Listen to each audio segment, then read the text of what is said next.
Welcome to a beautiful, hot Mainly day. I'm the Mainly Dad, and today we're going to be restoring my grandfather's 1972 Sportspal canoe. So what we're going to be doing today is we're going to be replacing the foam sponsons with the new ones and the foam liner. It right now is over 50 years old and never been replaced before, so it's long overdue. And what I've done already is I've gone through and I've labeled where each one of the ribs are on both sides, and I've labeled them with painter's tape. And I've also labeled the inside so that I know where they go. And supposedly these just pop out from what I've read. Let's see how it goes. Now I'm going to start with an easy one, I think, because I think the shorter ones will be not as much fun, but let's see how it goes here. So I'm just going to push this way and this way here, and wow, it actually came out. Not bad, I guess. So now only 23 to go.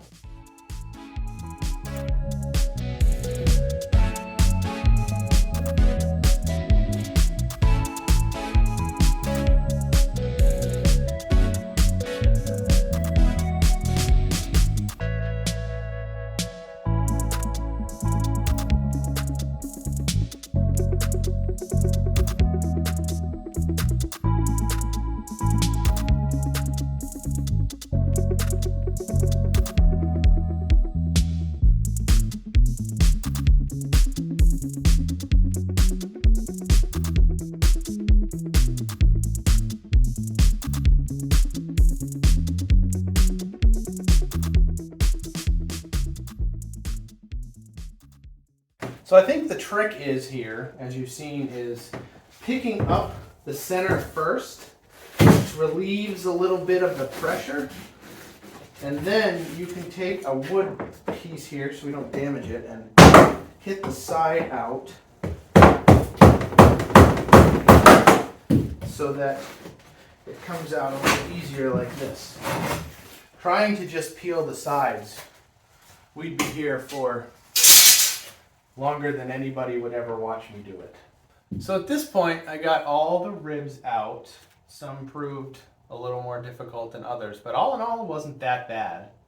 So at this point, we need to take the sponsons off, and to do that, I'm gonna up the horsepower a little bit because there are a lot of them, and I think this will make things a lot easier. So let's get to it.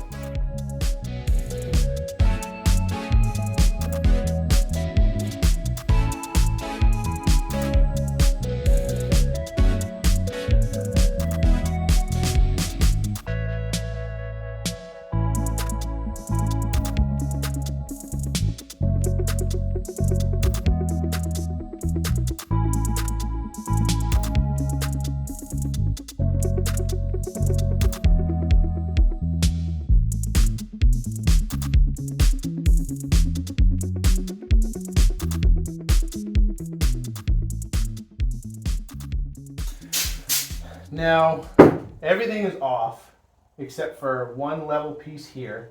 Canoe actually has a level in it, so you can tell if you're level. But the new hardware is all aluminum, which is fine. But the old hardware, you can tell, matches the paint of the canoe. So what I'm going to do is use the washers that were inside, because they're flat. I'm going to use those on the outside for a more stock look. And then I'm going to use the aluminum ones on the inside for there so that it, maintains a stock look. Like I said, this is a 72 canoe. My grandfather bought it in Allentown, PA, and I'm the third generation to use it. And my boys are the fourth generation. And at one point, hopefully this year, we'll get all four generations in it, which would be pretty cool. But I need to get some of this cleaned up because the mess is driving me insane. And we will get started on putting the new foam in and measuring. Here we go.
Now I've got the foam mostly in and fitted, and I've left on the sides here a little bit of extra, these flaps, because I'm gonna have to make a relief cut because of the curve, but I wanna see how the rib falls first. But this is a huge improvement over what was before foam that was turning into flake foam.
All right, so it is day 2 of this project, and I spent about 2 hours on it yesterday. We're getting there.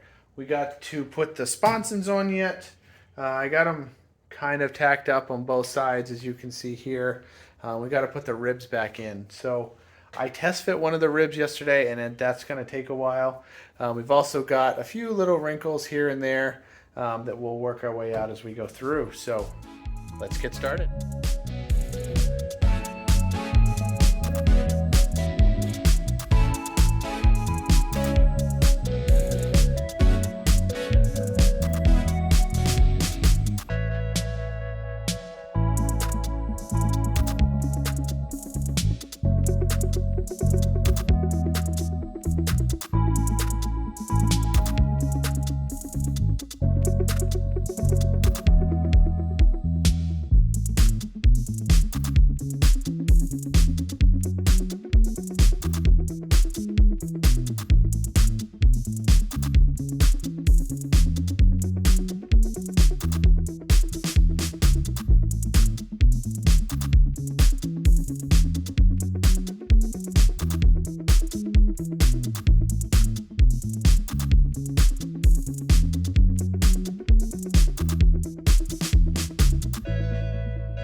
All right, well, it is day 3. We are almost there. I've got all the ribs lined up, and I went ahead and tried a couple. I put in one here and here already. It was okay, but the other ones I don't think are going to be that fun. So I guess the only thing left to do is to do it.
All right, well, we got half of the ribs in. I have left this one out here because getting the relief cut where I want it's going to be a nightmare, and I want to make sure I'm in a good headspace for that one. So now we got the other half to do, and then we can get this wrapped up.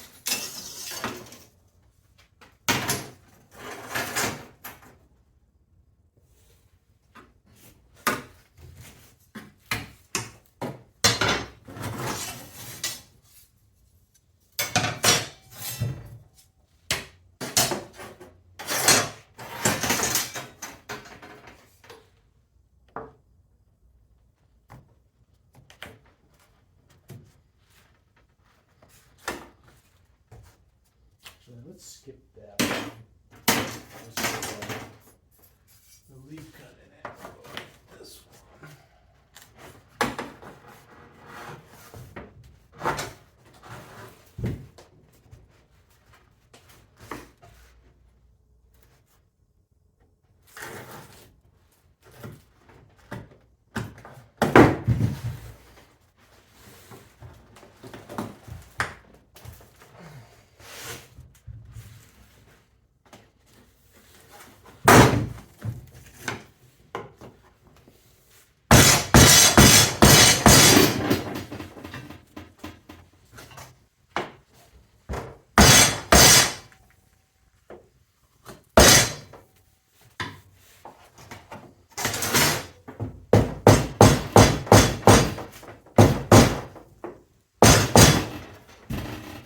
So using this wooden block is what I found to be the best to get them in there.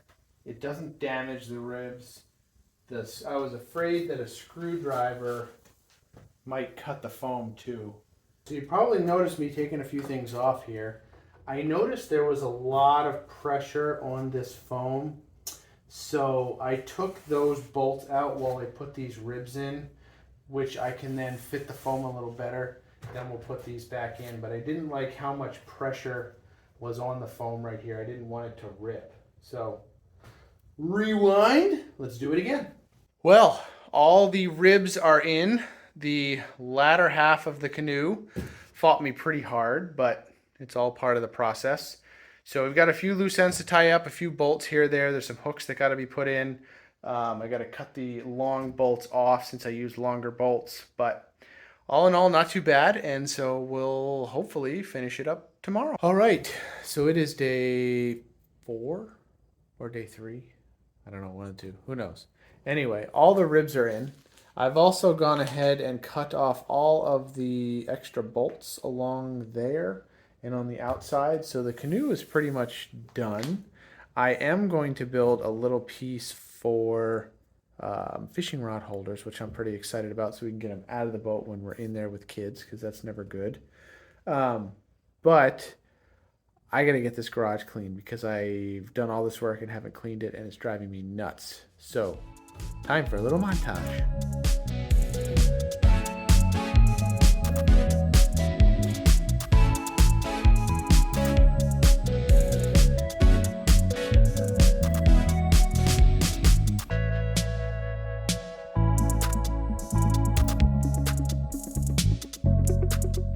Well, now that the garage is clean, the canoe's done, and the mount for the rod holders is done, I think the only thing left to do is give our work a good look over.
Well, I hope you all like this video. I guess we'll have to continue the Mainly Adventures.